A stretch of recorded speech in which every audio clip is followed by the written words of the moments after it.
So next we have Gaylene Gomez, and she will be sharing with us Nourish Your Life, integrating the four pillars of health. And her gift for you guys is the personal path to better health and more energy quiz. And she'll talk more about that. Welcome, Gaylene. So happy and excited to have you with us today. Hi, thank you for having me. I love jumping in and kind of listening to everybody else's talks, and I think that they're going to build on each other, right? Like we need Yeah. to really take something from each piece and figure out what we personally need to do. I know that I do it that way of really starting to develop my toolbox of things that work for me. So even just that music comment at the end, I'm like, oh yeah, I haven't really been listening to music lately. So that's awesome. Nice. Yeah.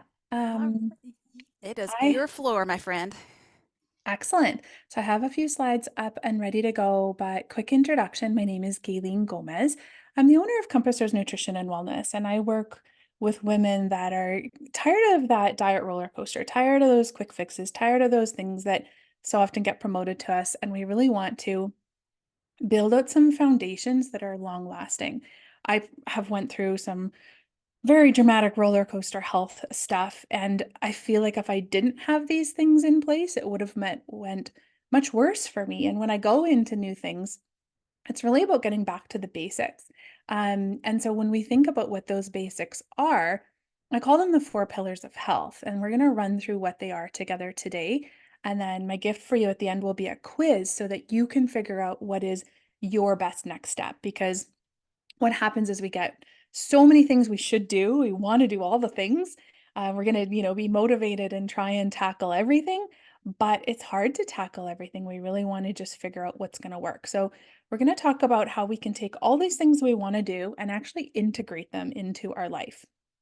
And so nourish your life, nourish your actual health and your life and your body. So, I mentioned I work with clients that want to lose weight, have energy. They're usually in their 40s and 50s to the point where we're tired of all that fad stuff that we maybe tried in our 20s and 30s. And now we're ready to live life to the fullest. We're going to talk about integrating nutrition, movement, sleep, and mindset. So, this is absolutely continuing the conversation that's already been happening here together today and building on it for some next steps. So, when we think about the word nourish, my programs are all about nourishing our body. Instead of restriction or guilt or shame, nourishing is about how can we really feel good with everything happening. So, the definition, if we actually look this up in a dictionary, it's to provide with food or other substances that are necessary for growth, health, and good condition. And that to me is really the opposite of a lot of diets out there. Good condition is very different wording than skinny, or health is different than losing weight. We genuinely want to be healthy. And when we think about how these are all going to affect our stress and how stress affects our health and how that affects the energy, that's how we're going to tackle. So, again, the four pillars we're going to work on are nourishment, movement, sleep, and mindset. Again, you've been hearing lots about this. So, we're going to talk about how to actually integrate it and why it is so crucial for stress. So, chronic stress can negatively impact your physical and mental health, right? It's going to lead to issues like high blood pressure or anxiety or weakened immune function. Effective stress management is essential for maintaining overall well being and preventing burnout. We know these things. Someone could say to you, oh, don't stress so much. And if it was just a choice, of course, we wouldn't do it, but life happens. And there's so many things that are affecting our stress. And like I said in the beginning, we need some tools that we can work on to actually reduce the stress that we're experiencing. And I just thought I would pop open the chat, make sure everybody can actually see me okay. I saw that you've actually just put the quiz in the chat. We'll talk a little bit more about the quiz as we go on here as well. So let's start with nourishment and how these four pillars actually support stress relief. These are the tools in our tool belt. So when we say stop stressing so much, well, how can we stop stressing? One of them is going to be to actually eat a balanced diet. It helps to regulate our blood sugar levels. It helps to provide the nutrients that your body needs to actually combat stress. In some recent health stuff, I went through a spine surgery and then had some pretty serious complications coming out of the surgery. And I wasn't able to eat well. And I noticed that my stress and anxiety skyrocketed. I wasn't getting the nutrients that my body really needed. And so we were trying to figure out how can I get it to me, maybe in soups and smoothies and things like that. And did it ever make a world of difference? When our brain is exhausted and our body is exhausted and our body's under whatever kind of stress it's going through, it needs nourishment. And so we're going to dive into a little bit more of that, but let's go over the four pillars first. Movement. You talked about, getting up and dancing and feeling really good. Regular physical activity releases endorphins, which are natural stress relievers. This improves your mood. So when it comes to stress and think about how can you move your body, like they were saying earlier, turn on some music, move your body, go for a walk, get some fresh air, get the blood pumping a little bit. Sleep. I would say this is one of the main things my clients struggle with. When it comes to sleep, we all only have so many hours in the day, and it is very common that we all run out of the hours that we wish we had to the point that sleep often gets neglected. So, quality sleep is vital for restoring your body and mind, reducing stress levels, and improving your resilience to stress. Without good quality sleep, we're not going to get up and make a healthy breakfast. We're not going to have the energy to get up and have a workout. We're not going to be able to manage our mindset. When we're stressed, when we're not well slept, we're stressed on all levels of our body. If you tell me that after a good night's sleep, your colleagues and your spouse don't really notice, they do. We notice ourselves, but everybody else notices too. So it just goes to show that lack of sleep affects a lot of things from relationships to work. And then the last pillar I work on is mindset. So cultivating a positive mindset through things like mindfulness and meditation can help you stay calm and focused and better equipped to handle stress. So we talked about this being the four pillars, but again, my presentation today wants to be more about integrating these. How can we actually leave this session today and not only be motivated to do something about it, but actually start implementing these things in our daily life? And so, just a reminder that up to 80% of heart disease, stroke, type 2 diabetes, cancer can be prevented through healthy diet, regular physical activity, and avoiding tobacco use. This is just a World Health Organization stat that is a reminder for all of us. If we think, oh, I don't have time or I'm not feeling like it, this is why it is so important that we actually tackle these things. So, I'm going to run through a few things on each pillar. And as we go through this, I want you to genuinely start thinking about which pillar is going to be the most important for you as a takeaway to start implementing on. Like when you leave today, is it most important that you go to bed early tonight, or that you go for a walk tonight, or that you do something for your stress? Or are you going to go cook a really nice dinner? And then to actually follow through on that one thing. So as we run through these pillars, throwing more information at you, it's not so that you have to do all of them. It's so that you have some ideas as to what you're going to pick out that you are going to work on, right? We're going to actually integrate today. So first one we want to talk about is nourishment. So poor diet is responsible for more deaths than any other factor in the world, accounting for 11 million deaths annually. Now, of course, this is due to all different causes, but where does it actually fit into your life? When we think about nourishment and I say eat healthy, what does that mean? Well, it means we need our vitamins and minerals, we need our protein, we need our healthy fats, we need our fiber. So, for example, me coming out of surgery, I was trying to do my best to nourish my body and make sure that even though I didn't have much of an appetite, I was including little bits of all these things. Or maybe for you, you have a really typical lunch and you just pack it every day for the office. Is it including all of these different foods or all of these different nutrients? Are you eating kind of a plain sandwich that doesn't include most of this? Or are you getting that variety that you need? So, when we're talking about balanced diet tips, I want to think about including a variety of whole foods. So, fruits and veggies and lean proteins and whole grains. We want to practice portion control and mindful eating. So, mindful eating is actually paying attention, chewing our food thoroughly, not necessarily eating in front of the TV and just wolfing it down. We're actually sitting down and enjoying our food.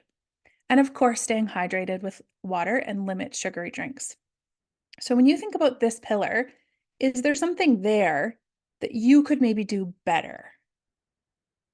And some of the common challenges that we see here is overcoming emotional eating, navigating conflicting nutrition advice, or planning meals for busy schedules. So I'd love to hear in the chat, is this a pillar that you feel like you could improve upon? Is there one of these tips that you personally could do better? And is there one of these challenges that you're going to need to work on? This would be a really great place for you to make a note for yourself or share it with us here to think about, okay, here is one of the things that I could do better in my life. Even though there's a million things on our to-do list, is there one thing here that you could actually do a little bit better in your meals today, tomorrow, and the week ahead? And we'll do that for each pillar as we start thinking about it, so that by the end, you actually have a more personalized to-do list of what's going to work for you moving forward. So, what is one thing that you can do to improve upon for this pillar? And I'd love to actually hear, and I'm going to share one of mine. In my day, I tend to eat the same things. I don't get the variety that I know that I should or would like to. After this setback that I had after surgery, I found some foods that were just kind of safe for me, and so I just ate those. And I didn't go back to how I would like to be eating. I don't have the variety. Sure, I have a little bit of protein and a little bit of carb and a little bit of this and a little bit of that. But if you looked at my dinner plate last night and the night before, they looked exactly the same. And so for me, it's variety because variety is going to give me that variety of nutrients and probably make my meals more enjoyable as well. So I'd love to hear from you guys. So somebody says portion control. That's a good one. So being mindful as to what we're putting on our plate and making sure that we're eating to the level that we're actually full upon, not over full upon. And let's go to the next pillar. The next one is movement. So regular physical activity can help maintain a healthy weight and reduce risk of obesity by up to 50%. This is in addition to all of its other benefits like stress relief that we've talked about. So basics of movement is that regular physical activity is essential for maintaining muscle strength and flexibility and cardiovascular health. Different forms of exercise are going to be cardio and strength training, flexibility and balance. And some of the tips to get going on this, if movement is one of the pillars that you tend to struggle with, then incorporating movement into your daily routine. So walking and stretching and taking the stairs instead of the elevator. We've heard that time and time again. So it's where does this actually fit in that you don't need to add a whole extra trip to the gym? So find activities that you actually enjoy, whether it's dancing or swimming or yoga or group classes. If it's something you don't like, you're not going to keep doing it. You're not going to do it regularly. You're not going to follow through on that as a healthy habit. Whereas if you actually personally enjoy it, then you're more likely to stick with it long term. And then aim for 150 minutes of moderate intensity exercise per week. That would be a goal to work up to if you're not there yet. Now, some of the things that hold us back is lack of time due to busy schedules, right? There's always an excuse to not get our exercise in. It could be physical limitations or injuries, or it could be even just the motivation to get going, to stay consistent. So, what I want to hear from you on this pillar, and what I want you to write down for yourself when you think about actually integrating movement into your daily life, what is one thing you can do to improve upon for this pillar? Let's go back to the tips. Can you just take the stairs? Can you walk to work instead of drive if it's not very far away? Or could you walk your child to school and then drive to work? Could you find an activity you enjoy with the family or with a friend? How can you actually include more? So, what is one thing that you can do to really improve this particular pillar? And I'd love if you put it in the chat as well. I can see there's lots of you here, so I'd love to hear if you guys have an idea. And I think that when we collaborate and share, there's usually some more brainstorming that we can think, oh, that might work for me too, right? When I do group coaching with my clients, oftentimes somebody will have an idea where the rest of us are like, oh yeah, that's a great idea. Sometimes it could be even simple as searching something on YouTube as a video. Maybe you've done some type of workout classes in the past and you haven't done it for a long time and you don't have time to leave the house if you have little kids or if you're just too tired to actually go somewhere. Put something on YouTube and just move your body for a few minutes. So I want you to leave today and after listening to everybody's presentations, of something that you are actually going to do, right? Like you personally, what are you going to do of all the things that have been suggested? What's something you can do to improve upon for this pillar? And use your treadmill when you don't go to the gym. Yeah, absolutely, Sylvia says. So when we think about going to the gym and how much time it takes, or the energy, or having to drive there, or whatever happens, versus just doing something at home, you can still get that workout in even at home. And then walk the dog. That's mine as well. So I have a dog. Her name is Naya, and she needs her walks. And so that's what gets me out of the house. So sometimes we'll make it fun, right? Like we'll stop and play little games, and I could do some squats or something on the walk. I might look silly, but I'm getting in a little bit more than that. Gym class, YouTube, exactly. So think about something that's going to work for you. My And we'll move favorite in. thing is to Oh, turn yeah. on some nice 80s music that I can dance to. 80s, that's your And I'll thing. just kind of dance as I'm making dinner, like just kind of jam it out. Yeah, with 80s music, you can't help but dancing, right? Because it has that. Yeah, absolutely. Dancing while making dinner. Why not? If we're going to try and eat healthier, we might as well make it fun as well and play some music and create some fun. Absolutely. And Leslie says I have to cardio 30 minutes 3 times a week. So then for everyone that's bringing your ideas, what is one thing you can improve upon? So let's say, for example, you're really good at cardio, but you don't often get a lot of strength training in, or you don't often get a lot of um, mobility training or something like that. We want to think about the different forms, right? And so whenever you think about one of these pillars that maybe you're already good at, then you're asking yourself, what can I do better? What can I improve upon? And then integrate that. I love it. Thank you guys for sharing. I love when people play along. So thank you for humoring me with this. We're going to do the same with sleep. So again, sleep is one of the things that a lot of my clients tend to struggle with. But poor sleep is linked to an increased risk of chronic diseases like heart attack and stroke and diabetes. And there's all different stats on this, but the CDC says that 1 in 3 adults are not getting enough sleep. So if you were going to integrate one thing from this event, is sleep the thing that you want to work on? Is this your battle? Um, Quality sleep is crucial for both physical and mental recovery. There's a lot of actual physical things that happen in our body at night while we're sleeping to rest and recover and charge for the next day. And so adults typically need a good 7 to 9 hours. I need that higher 9. I just am one of those people that need that extra time. And so practical tips, and this is easier said than done. I know that. And so it's figuring out what you can actually do. So, are you going to establish a more consistent bedtime routine and wake up time? Are you going to create a sleep friendly environment?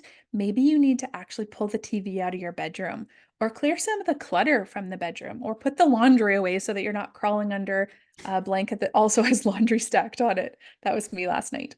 So Have to creating get the cats off at first. yeah. So create a sleep-friendly environment, something that is generally cool and dark and quiet, and then limit screen time and caffeine intake before bed. It's so easy to watch whatever's going on in the news and then it runs late and then bedtime gets pushed back. And meanwhile, you're mentally stimulated from the television and not ready to actually wind down. So when you think about those practical tips, I want you to think about what's going to work best for you. You might say, well, my room is already cool and dark, but it's not quiet. There's X, Y, and Z going on right outside my bedroom, or I go to bed earlier than my kids and they're really loud. So think about what is going to work for you. And when we look at the challenges around this, it could be difficulty falling or staying asleep. It could be due to stress or some external thing going on in your home. It could be irregular sleep schedules on weekends. Maybe during the weekday, you always go to bed at 10, but on weekends, you're always staying up past midnight. That can kind of throw us for a loop, especially when Sunday night comes and you have to switch back to your work sleep schedule. Um, and then sleep disturbances from things like environmental factors or health concerns. So If sleep has been a concern for you, let us know in the chat. What is something you can do to improve upon for this pillar? Like, let's say tonight, you're like, yes, I could really use a good night's sleep tonight. What are you actually going to do to get that good night's sleep? What's one thing you could change? Could you turn off your phone a little bit earlier? Could you tell your family that I need some time tonight? Could you pull out a book and read just a fun novel before bed instead of watching something really stressful on TV? So think about, for those of you that are like, I could really use a good night's sleep, what can you do to actually implement tonight to get that good night's sleep? So Sylvia says, turn off the TV. Yeah. And it's could be as simple as that, right? It's just like, oh yeah, I told myself I was going to turn off the TV at 8 o'clock or 9 o'clock. Maybe set yourself an alarm on your phone to actually do it. Right now that we're talking about it, today's going to get busy. It'll get away from you. And tonight, I want you to remember that you said you're going to do this. So put yourself a little alarm on your phone that's like, oh, turn off what I'm doing. Um, Put the phone away, stop drinking water after certain times. You don't have to get up. That's a good one as well. I'm bad for that as well. I will be sitting there drinking tea until I go to bed, and then it's like, shoot, I should have really stopped drinking an hour ago because now I have to get up again. Yeah, absolutely. Okay, pillar four. This is our last pillar. This one is about mindset. And you could swap the word mindset for stress, but the mind is really everything. What you think, you become. This is a Buddha quote, but it is so, so relevant. Really, whatever's going on is in our brain right now is affecting how we live. And so a positive mindset can significantly impact physical health, emotional resilience, overall well-being. It just started raining here. So if you hear some funny noise, it's pouring rain on my house. And then the connection between mental and physical health is really strong and interdependent. Um, Again, I'll use my example where I was recently going through some pretty dramatic health stuff. And I've meditated for many years, but not to the consistency and to the absolutely needing it just to get through my day. And so, really making sure that I was taking the time to manage my stress and mindset on a daily basis was really important. And I also feel like it's what helped contribute to my healing at the speed that it was healing. And so, practice tips are going to be to practice things like mindfulness or meditation daily. This will reduce stress, it will enhance focus, it has so many benefits.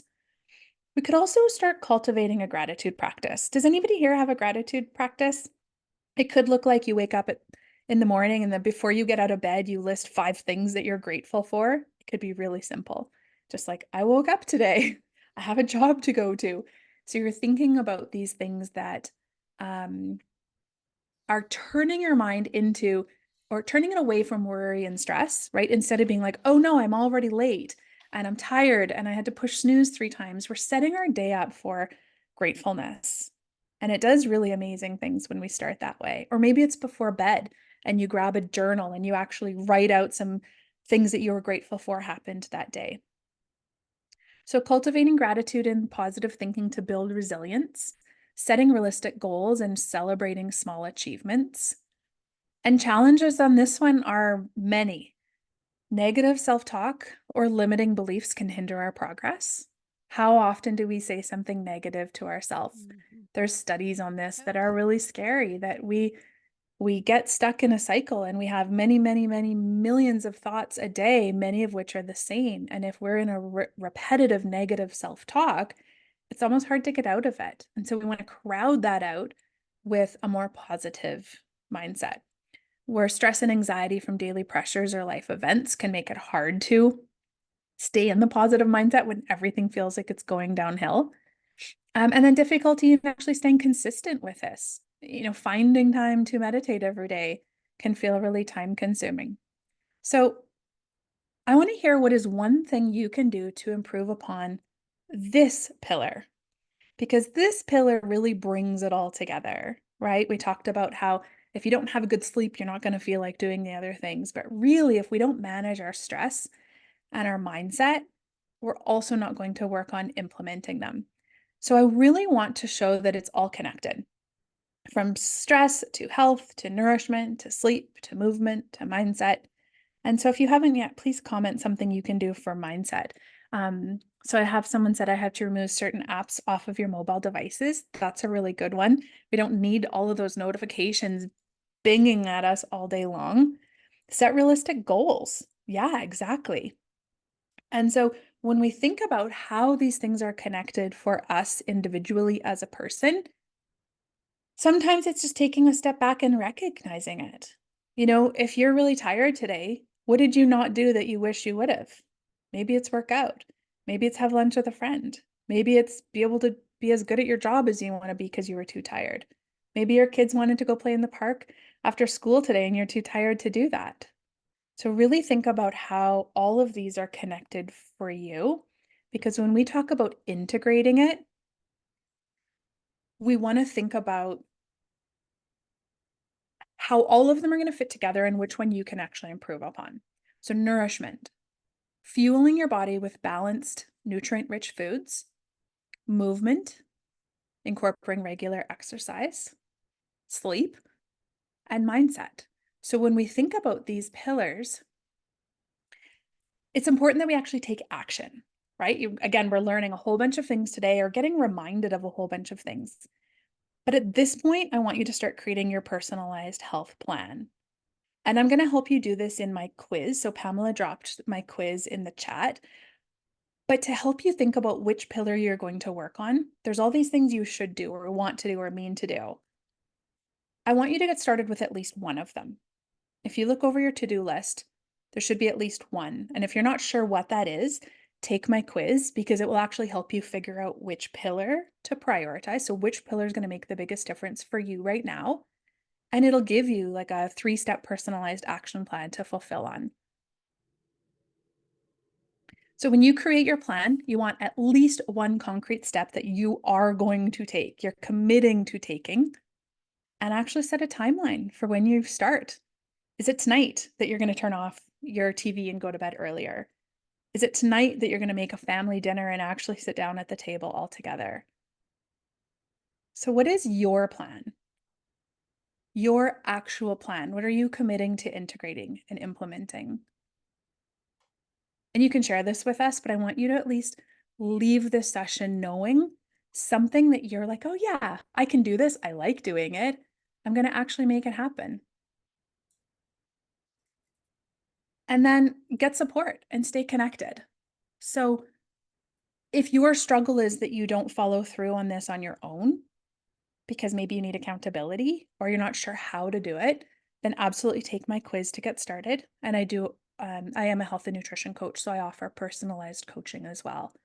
But I want you to actually integrate. So does Pamela. Like, this is not just to soak up the knowledge, this is to actually start doing these things because this is what's actually going to change your health and your life and your stress. And then I'll leave you with this last thought. A journey of 1,000 miles begins with one step. So take your one Absolutely. step. And that's us. That's it. Absolutely. Thank you so much, Gaylene. Do so appreciate. We got like a minute. So if anyone has any questions for Gaylene, her gift, I posted it once again in the chat for you to grab.